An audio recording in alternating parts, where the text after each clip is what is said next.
Welcome to Framework Fortune and welcome back Framework Fortune community. I'm your host Ben and we got our co-host H&H Trader Hal back in the building after a day off when he had to take care of some business. How's it going today, Hal? How you feeling? Doing good, man. Enjoying a fresh morning. Still working, but just a refreshing, getting some fresh air in my lungs and just clear my mind of this last week. Yeah, it was a pretty choppy week all week, and we saw the SPY actually rebound yesterday. And even with this rebound and push up in the market, it was still choppy. We closed pretty green on everything, but the low floats, man, they were sketchy. It does look like the SPY is going to continue on after that bounce, breaking back above there. So same thing on the DIA. SPY will probably test 450 before it has another pullback. But what'd you trade on Friday, Hal? FLGC, I absolutely hate because it was moving very well for a higher float. But as you can see with the higher floats, look at the range that it traded within all day. Mm-hmm. It traded within like a $2 or $1.50 range, and I hate it because it never breaks out. So I took very, very small scalps at the end of the day. Both of those are red scalps, but it was very small because, first of all, it was high price and it was not something that I would usually trade, so I sized down heavily. Yeah, right at the end of the day, I traded it a little bit on those last three candles. Yeah, right up in there where it was consolidating coming into the end of the day. Got in on that little dip. It came down and then popped right back up for just a little bit. And I went ahead and got out of there. I was like, I don't like this, the way it was moving. And it was kind of trapped in that little consolidation. But it did end up coming down, so I'm glad I sold. I watched it all day. Literally, I streamed all day and I was watching. I was like, man, this thing is not breaking out. So, Yeah, I got in it early. I saw the first pop up. Mm-hmm. And as soon as it pulled back and looked like it was going to hold the 10 adaptive there, I hopped in on that candle. I got 10, 55, 20 shares. And then I just held this thing the rest of the day because, like you said, it was taking so long. Like, it had a breakout up to 12 there. But I just continued to hold because it come back down and just bounced off 11, 15 and just stayed in that thing, or in that channel there forever. And then I saw it in after hours start to come down from these highs it just hit, so I got out 10 shares there at 12.25 and 5 shares at 12.18, still holding 5 shares just to see if it pops up to 15 with this rebound that it just had on Monday, especially since the market looks like it's going to open up pretty green on Monday. So it wasn't a huge win. I think, let's see, 20, so about $30, something like that. Yeah. And I still have 5 left to see if it will continue running. Yeah, I had to make a hard decision. I was like, okay, this thing, if it does decide to break out today, do I want to size in? And then I thought about it. I was like, but it's Friday, though. So I think I played like 10 shares. I didn't get in it big. Usually on most of my positions, I get like 100, 200 shares, but with the way that it was playing in that range, I would hate to buy 200 shares and then be down massively. Yeah, exactly. I only went 20 shares and I got in relatively early, so that's why I never cared to hold it all day because it just never came back down, which actually surprised me. Like you said, it's Friday.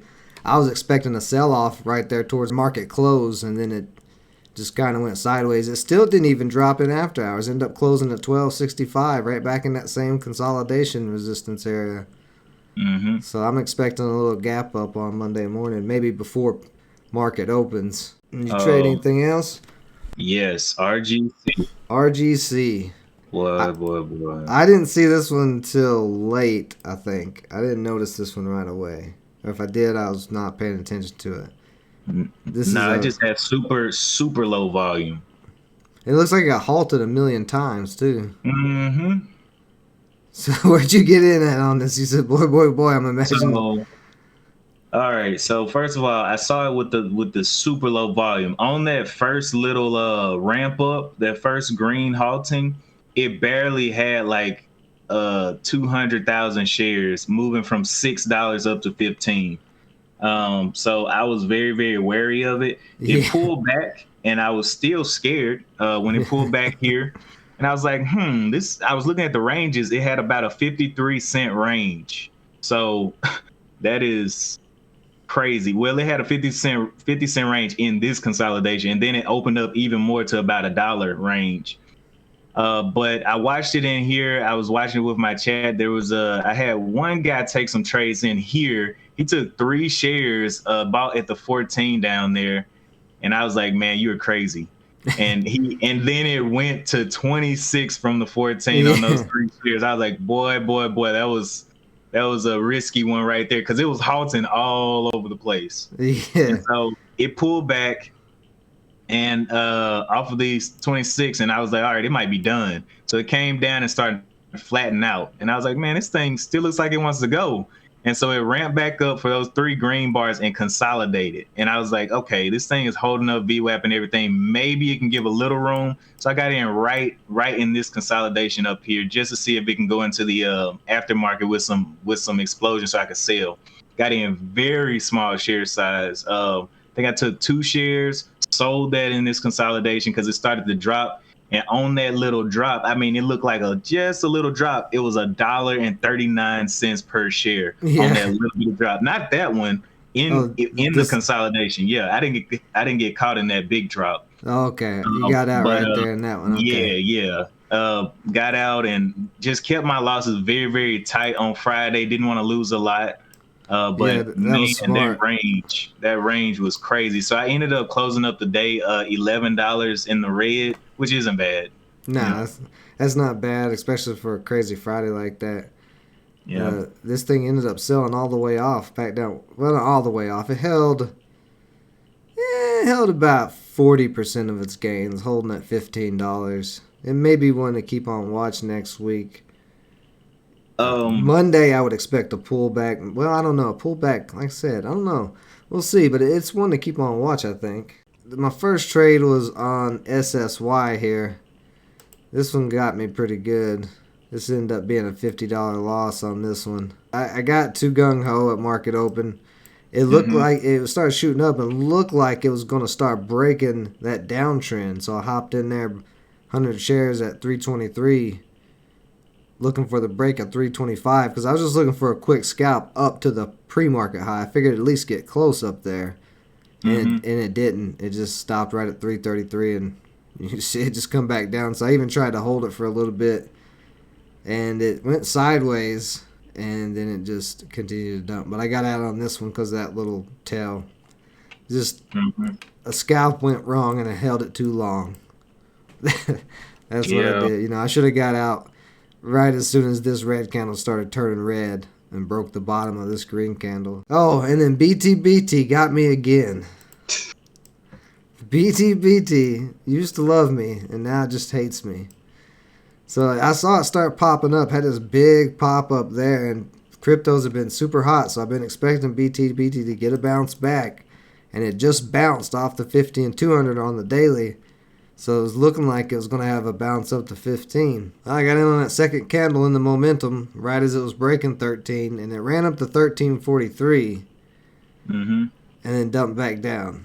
So I held it again, and it ran up to 1360, and then it started coming back down again. And then once this finally cracked, I got out. I had a stop loss under there, but just couldn't break out.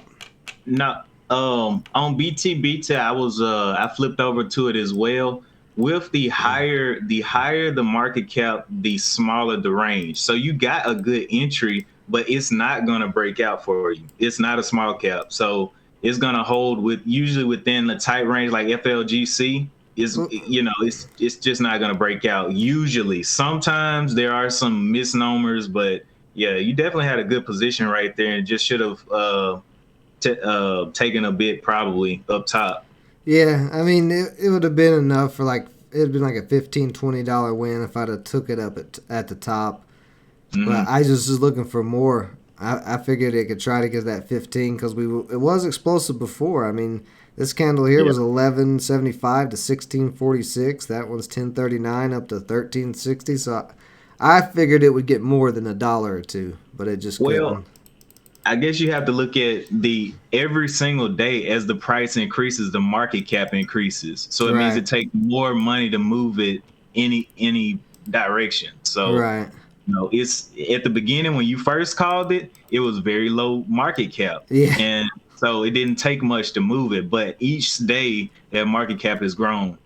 And then DATS, this is a swing I've been holding. We talked about it when we talk about it beginning of the week or something like that. Mm-hmm. And I got in there at 50 shares at 394, and this bad boy just continuing to ripped very nice on Friday. And so I took some profit off up here at the top. 10 shares at 614, 10 shares at 627. I'm up 100, around 120, I think, on this, with 30 shares left because it ended up holding above 6. And looking at this, it looks like it is building up for one big green candle before it has a pullback, because this is like, a little thick, nice candle, and this one's just a little bit thicker. It's like that buy-in is coming in just a little bit more, and it's getting more volatile. So, if it doesn't break out Monday and it starts dropping below 6, I'll just lock it the rest of it out. But Yeah. making up for my couple of my losses. This is a swing that I decided to take middle of the day. I was looking around and I saw EXPR's chart, and this is Express, one that some of the apes and stuff have talked about, and they've got in there and pushed it around a little bit, had that big move back here. But since that big move, it's just been moving nicely right up the 200 and the 50 day. Beginning of the day, it shot up, but then sold off hard right there. And then was climbing, and then just started holding right through there. So I was like, you know what, I'm going to take a shot on this, throw 40 shares in it. And then it ran up to 680, and after hours closed way above my entry. So it just looks like this is a beautiful daily chart. Like, it just looks like it's ready to explode. At least retest that $10 area. Yeah. And it may not do it in one day because it is a little higher float. This one's 66 million shares outstanding.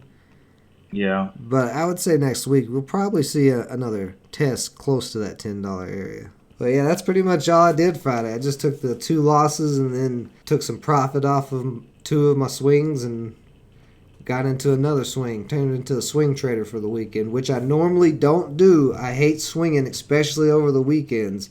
But like I said, we just saw the SPY dump and we just rebounded back from it. So more than likely, I think the probability is going to be pretty high that the market is going to open up green on Monday morning. Well, let's hope and pray.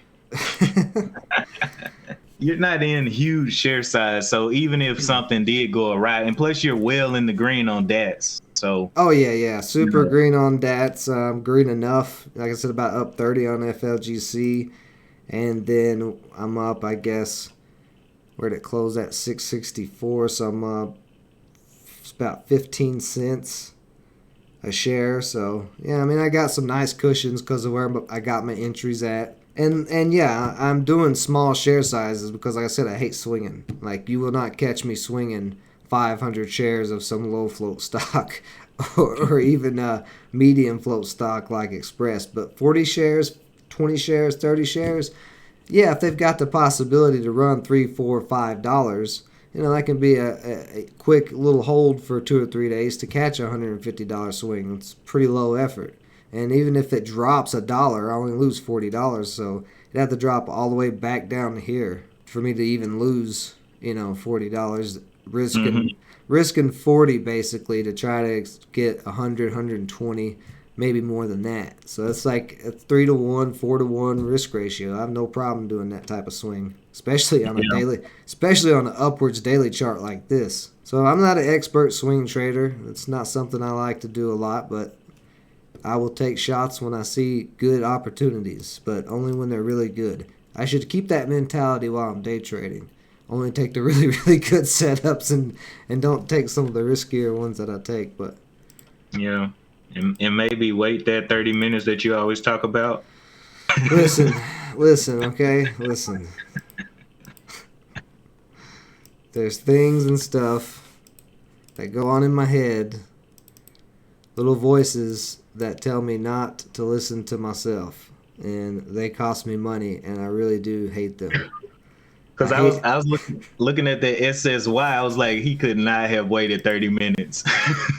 No, I didn't wait 30 minutes. That's what I said. I broke that rule right away on SSY. I mean, I was in there in the first 10 minutes. Yeah. And if I would have waited 30 minutes, this thing would have been down here. And I would never even took the trade because I would have saw the sell off and been like, ew. Yeah, other than that, I don't know really if there's anything else I'd be watching on Monday other than the swings that I've got. Mm-hmm. Because just a lot of things had shelf registrations. I think there was one Friday that had 2 shelf registrations that they did just like a week ago. Mm-hmm. So there's a lot of hoodoo going on. I think that's because of the uncertainty right now at the stock market. You're seeing companies make backup plans so they can yank money from investors if they need to, just protecting their bottom line. So that'll probably continue until we get some type of confidence back in this administration and back in this economy and back into the stock market. And I don't think none of those three are even possible at this point. So Yeah. I'm looking for some more heat to come into the healthcare sector. yeah, Uh, that's true. I mean, we had like 2 weeks there where the healthcare sector was hot after neuro, and then it died off again. I was watching a couple of companies coming out with different cleaning products and things like that that people can buy. I mean, they're coming out with some good stuff, but also we're seeing, the vaccination. Maybe they'll have to test out some newer vaccines soon because a lot of the effective rates are kind of dropping. So I'm looking for some of those companies to get hot. Yeah, I'm sure there will be some too, especially some low float ones. We've seen a couple Hmm. come out with like meh news on COVID and they've shot up. So if one comes out with some really good news, like some FDA approval and it's low Hmm. float, that's going to be one that could go absolutely nuts for sure. So Yep. we do want to keep an eye out on those. I may even do a little scan and put together a little watch list of super low float healthcare stocks of Hmm. good chart patterns. Oh So if we yeah. can find some good chart patterns on them before they start ripping, we might be able to swing them into the rip. And then the apes jump. Yeah. That's what I want to do. I want to be in before the apes. I want to be in before everybody on social media is talking about these stocks. That's why I swung DATS because I was like, man, this has got potential. Yeah. So that's what I'm looking to do is try to catch them before. But it's all learning, growing process in the stock market and day trading and finances in general. And you got to continue to learn and evolve and adapt as a trader because if not, you'll get stuck holding the bag of AMC, still believing and hoping and wishing that it goes to 3,500. So that's it for today's episode of The Last Rip. We'll be back Monday morning. How you gonna be working early, or you gonna be there on time for the pre-market show? Um, yeah, I got that meeting at 8, so I'll Okay. be streaming, but I definitely won't be there for the pre-market. All right. Well, there we go. We'll both be streaming on both channels. If you haven't checked out Hal's channel H&H Trader yet, go check that out. There's a link in the description. Appreciate everybody joining us as always. And oh yeah, Framework Fortune is now on Twitter. So all you got to do to go find us over there is put in Frame WK Fortune. Stay safe out there. Until next time.